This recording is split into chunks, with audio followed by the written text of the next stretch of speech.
Hello, hope you're doing good. In this video, I'll be showing you how to convert slow motion video to normal on iPhone. The first thing you want to do is open Photos and you're going to find the video that is in slow motion. So for example, this video right here.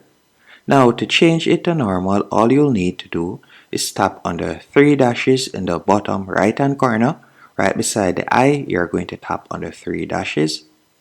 Once you have done that, you're going to go to the top right hand corner and you're going to tap on the icon beside the three dots in the top right hand corner, and you're going to see playback speed, and you can change the speed right here. So for example, we could change it to 50%. After doing that, you can tap on play and you can see it right there. If you like to change it to 100%, you can do that.